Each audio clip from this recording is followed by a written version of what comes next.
Assalamualaikum warahmatullahi wabarakatuh. Bismillahirrahmanirrahim. Nama saya Nur Aina Sarah binti Rosli. Nombor metrik I20204897. Jadi, kumpulan saya akan membentangkan dua kes ataupun isu yang berkaitan tajuk pendidikan agama Islam di Malaysia.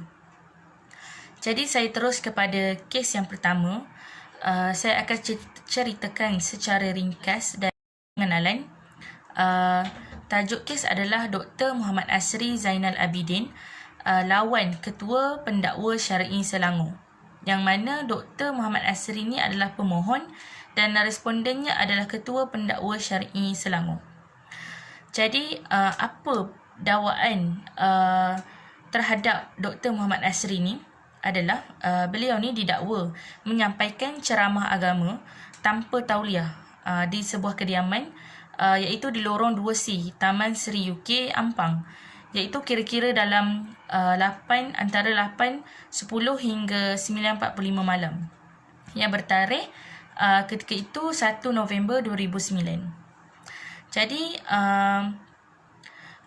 Dr. Muhammad Asri ni sebenarnya beliau dah tahu Mufti Selangor ataupun pegawai syar'i, Ketua Pendakwa Syar'i Selangor ni sebenarnya dia dah tahu semua mufti boleh ceramah di negeri Selangor, tetapi kecuali Dr. Muhammad Asri ni, iaitu bekas Mufti Perlis ni. Jadi jika beliau disabitkan bersalah dalam kesalahan tersebut, beliau akan didakwa mengikut Seksyen 119(1) Enakmen Pentadbiran Agama Islam Selangor 2003, yang mana hukumannya adalah denda sehingga RM3,000 atau sekurang-kurangnya penjara 2 tahun atau kedua-duanya jika beliau disabitkan bersalah. Maka dalam kes ini adalah secara ringkasnya menceritakan bahawa Ketua Pendakwa Syar'i Selangor ni mengemukakan permohonan kepada Mahkamah Rendah Syariah Gombak, yang mana kes ini telah difailkan untuk dibawa ke Mahkamah Tinggi Syariah. Jadi bagaimana prosesnya, kita akan tengok selepas ini kita akan bincangkan dalam fakta kes, keputusan kes dan prinsip-prinsip undang-undang yang terkandung dalam kes ini. Nama saya Siti Hawa binti Ramli, nombor metrik I181026667. InsyaAllah pada hari ini saya akan membentangkan berkaitan dengan fakta kes, iaitu kes Dr. Muhammad Asri bin Zainal Abidin lawan Ketua Pendakwa Syar'i Selangor.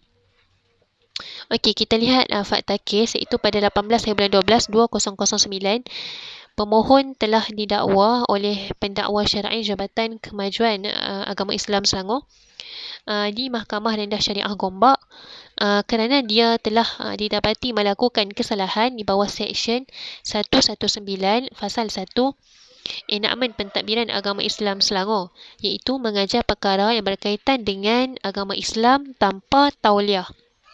Okay, kita lihat fasal tadi, mana-mana orang yang mengajar agama Islam tanpa tauliah yang diberikan di bawah Seksyen 118 adalah melakukan suatu kesalahan, dan jika disabitkan boleh didenda tidak melebihi RM3,000 atau dipenjarakan selama tempoh tidak melebihi 2 tahun, ataupun akan dikenakan denda kedua-duanya sekali.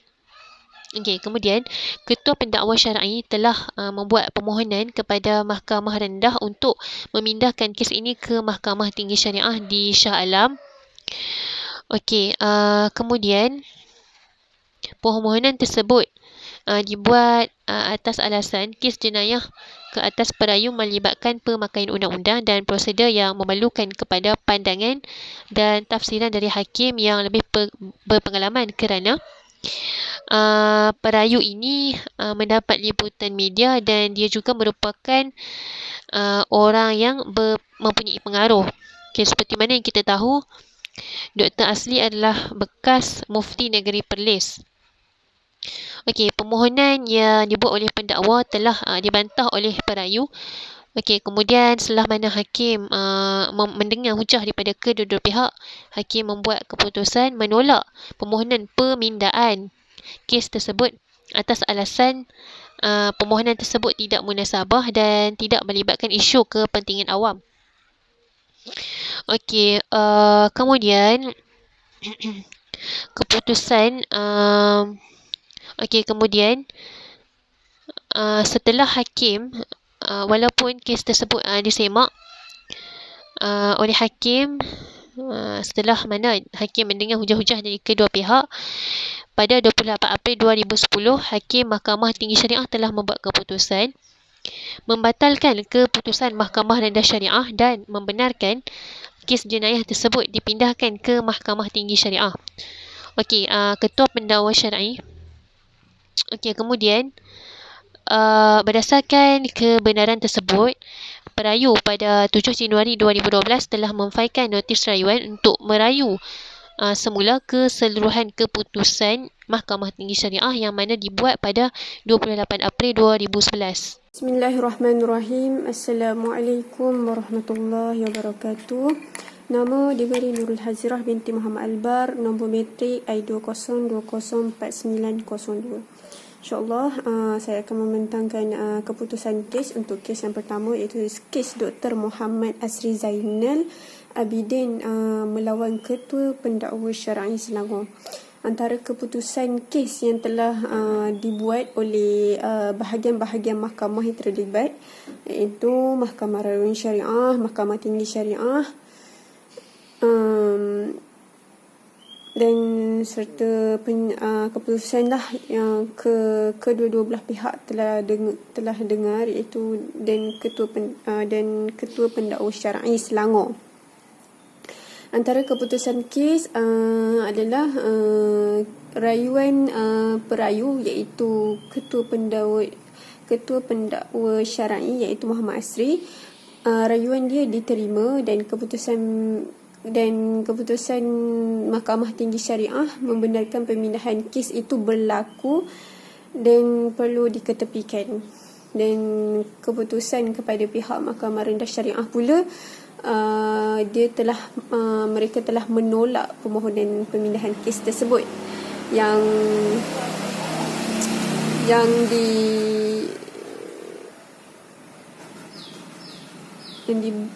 dibawalah oleh Ketua Pendakwa Syar'i. Antara bukti bukti rayuan perayu diterima, di mana perayu ni dia iaitu Muhammad Asri ni, mula-mula beliau ni dia tidak berpuas hati dengan Mahkamah Tinggi Syariah, dan di mana dia telah memohon kebenaran kepada rayuan rendah syariah, rayuan Mahkamah Rendah Syariah untuk merayu kepada yang agung, iaitu Hakim yang Agung Mahkamah Tinggi Syariah. Dan perkara ini berlaku pada 28 Disember, yang di mana berdasarkan mereka ni memberi kebenaran kepada Ketua Pendakwa Syar'i ini untuk membuat rayuan. Pada waktu itu perayu memfailkan dokumen, memfailkan notis rayuan pada 7 Januari 2012, yang di mana untuk mengetahui keseluruhan keputusan kepada Yang Agung Hakim Mahkamah Tinggi Syariah yang dibuat pada 28 April 2011. Itu bukti yang pertama, rayuan perayu diterima. Bukti yang kedua adalah keputusan Mahkamah Tinggi Syariah membenarkan pemindahan kes diketepikan, iaitu di mana perayu ni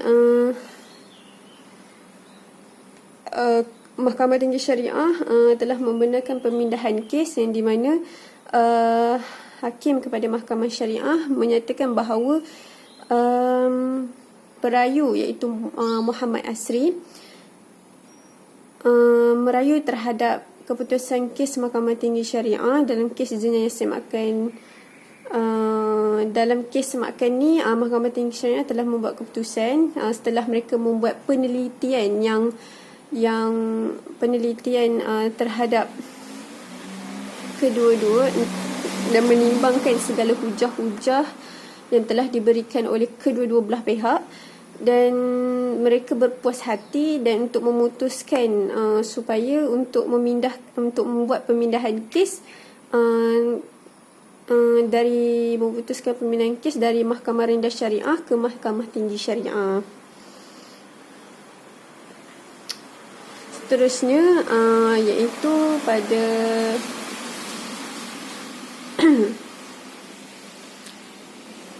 bukti yang ketiga adalah bukti keputusan Mahkamah Rendah Syariah daerah Gombak, iaitu beliau menolak permohonan pemindahan kes oleh Ketua Pendakwa Syar'i, di mana kes ini dikekalkan dan diperkukuhkan. Untuk keputusan Mahkamah Tinggi Syariah ni, mereka ni untuk yang ketiga pula, yang di mana keputusan Mahkamah Rendah Syariah ni di daerah Gombak, yang di mana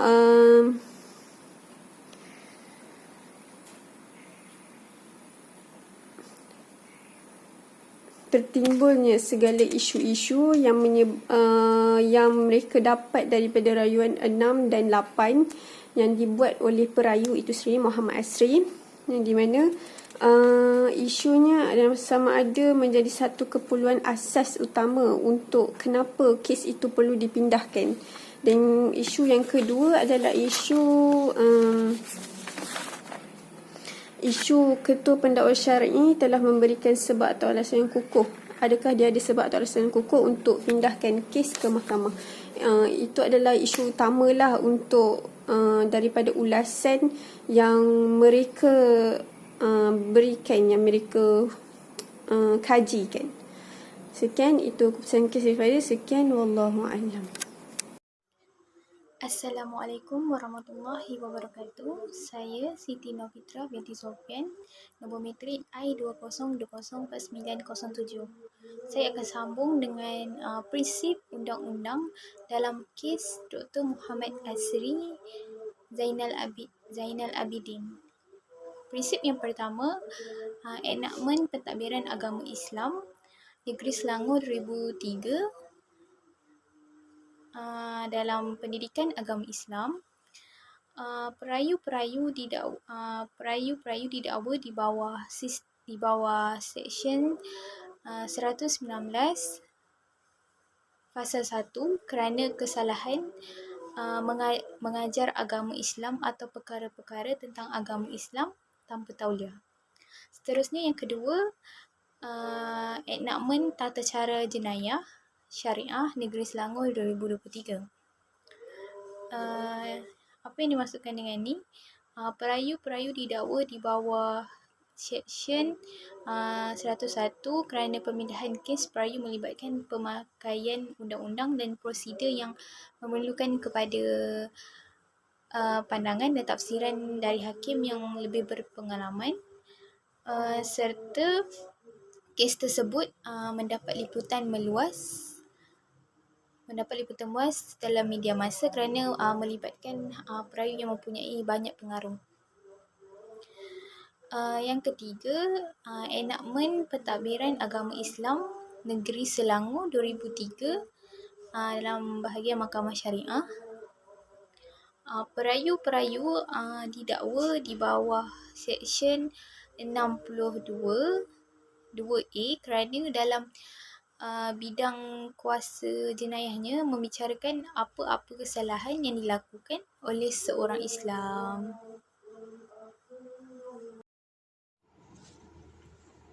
Baik, seterusnya masuk kepada kes yang kedua.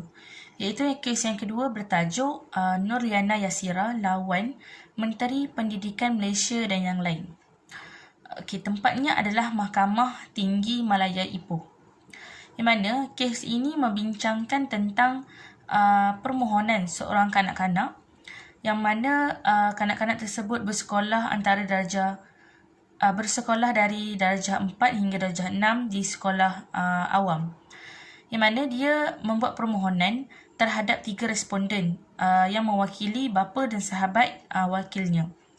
Jadi mengapa dia mewakilkan bapa dan sahabatnya? Kerana kanak-kanak tersebut adalah bawah umur. Jadi kes ini telah dimohon oleh bapa dan sahabat wakilnya.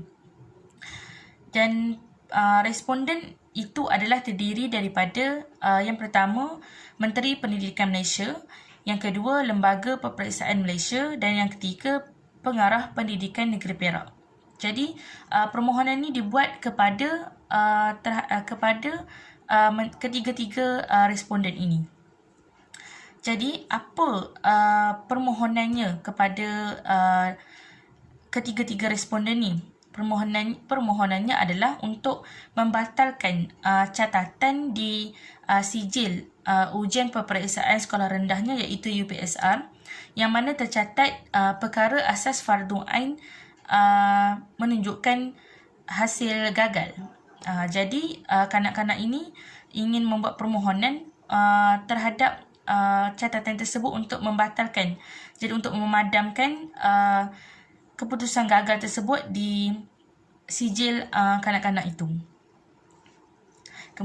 Sama juga seperti kes yang pertama, bagaimana kita untuk mengetahui proses kes ini berjalan, kita akan ketahui lepas ini dalam fakta kes, keputusan kes yang telah ditentukan dan prinsip undang-undang yang terkandung dalam kes tersebut.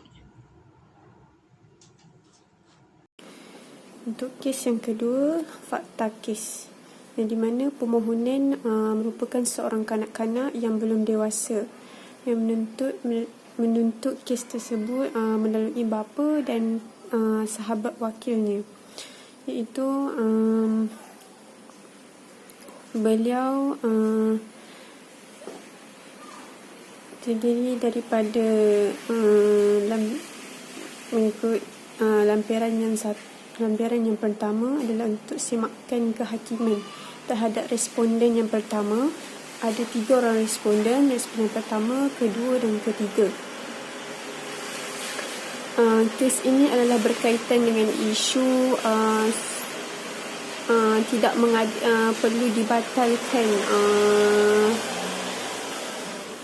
iaitu perlu membatalkan melalui teori, iaitu catatan PAFA berkaitan dengan PAFA gagal di dalam kertas kenyataan keputusan ujian penilaian sekolah rendah, iaitu UPSR, di mana pemohonan membuat rayuan supaya untuk membatalkan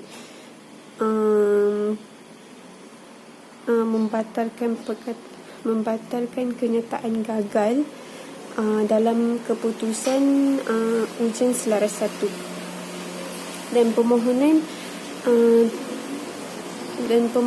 telah memberi arahan agar responden kedua mengeluarkan satu kenyataan untuk mengeluarkan keputusan UPSR yang baru, yang di mana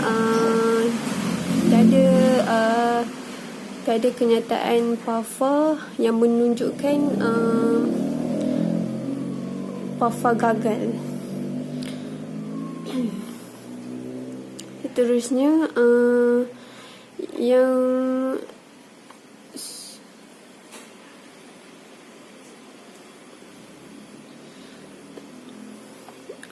dalam kes ni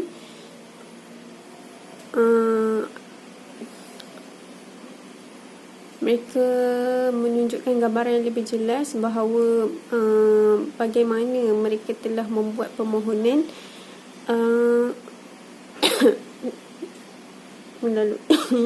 melalui sekolah dan melalui hakiman, sehingga bawakan kes ni kepada para hakim, iaitu ibu bapa daripada pemohon itu sendiri dan juga sahabat wakilnya.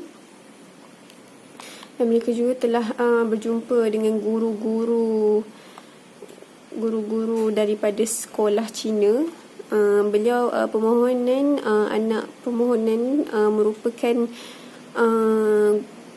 daripada sekolah Cina, dan beliau fakta kes lain, beliau ni anak pada permohonan merupakan pelajar sekolah Cina dan sudah lama tidak hadirkan ke kelas pengajian Islam. Itu adalah fakta yang menyebabkan fakta yang kukuh yang boleh menyebabkan PAFA gagal. Dan lagi satu, permohonan tidak pernah membayar yuran sepanjang tempoh pengajian berlangsung. Dan pada tahun 4 hingga 6 permohonan tidak pernah hadir ke sekolah, tidak pernah hadir ke kelas pengajian langsung. Itu menyebabkan fakta kes ini naik daripada pihak Mahkamah Syariah Islam. Dan ini menjadikan permohonan telah membuat hujah kepada para hakimat dan menyebabkan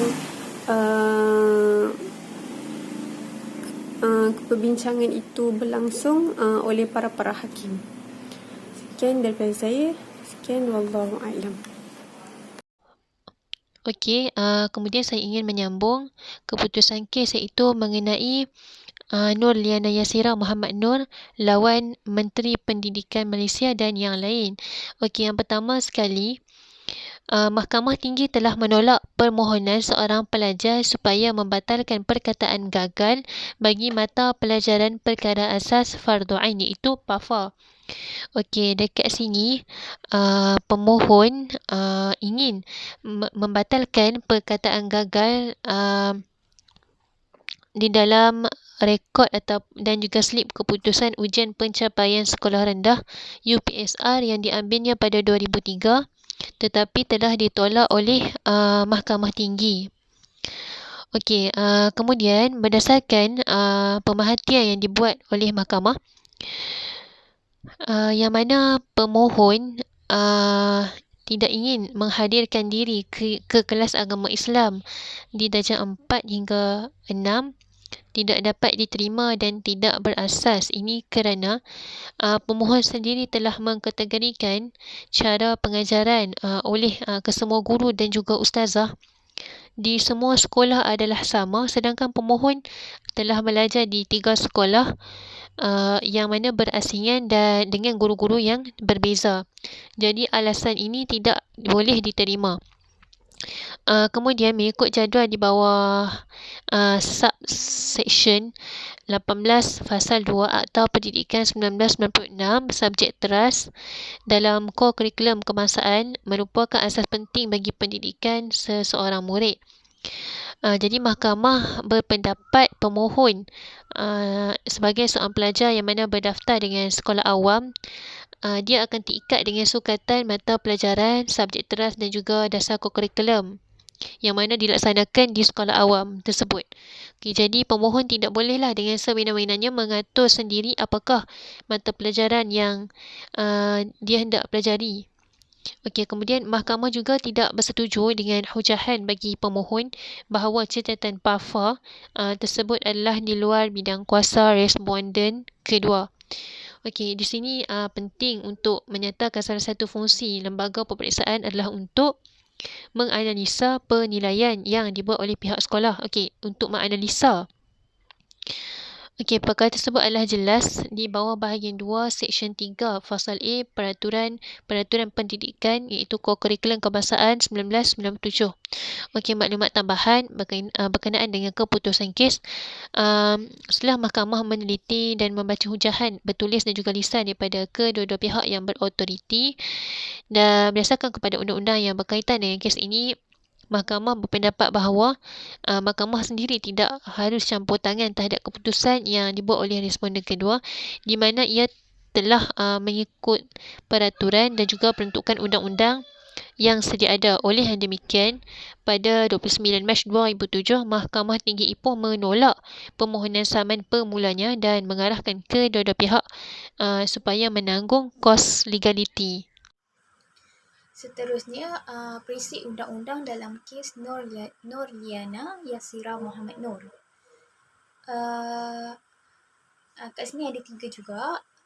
Yang pertama, Akta Pentadbiran Undang-Undang Islam Wilayah Persekutuan tahun 1993, di mana akta ini Akta 505, Seksyen 96, 1A dan 1B. Dalam akta ini dia mengatakan majlis hendaklah melantik suatu jawatankuasa yang hendaklah dikenali sebagai jawatankuasa pengawasan pengajaran agama yang hendaklah terdiri daripada seorang pengerusi dan tidak kurang daripada 3 orang yang mempunyai pengalaman dari segi pengetahuan dan kepakaran yang sesuai. Yang kedua, prinsip yang kedua, Akta Pentadbiran Undang-Undang Islam Wilayah Persekutuan tahun 1993, Akta 505, Seksyen 97, Sekolah Agama. Yang di mana dalam akta ini menjelaskan majlis hendaklah mempunyai kuasa untuk mendaftar sekolah-sekolah agama Islam di Malaysia. Seterusnya, Akta Pentadbiran Undang-Undang Islam dalam Wilayah Persekutuan tahun 1993, Akta 505, Seksyen 98, dari segi pengecualian, yang di mana majlis boleh mengecualikan mana-mana orang atau golongan orang daripada mana-mana peruntukan bahagian tersebut. Maksudnya dapat mengecualikan. Itu sahaja daripada saya. Sekian, terima kasih.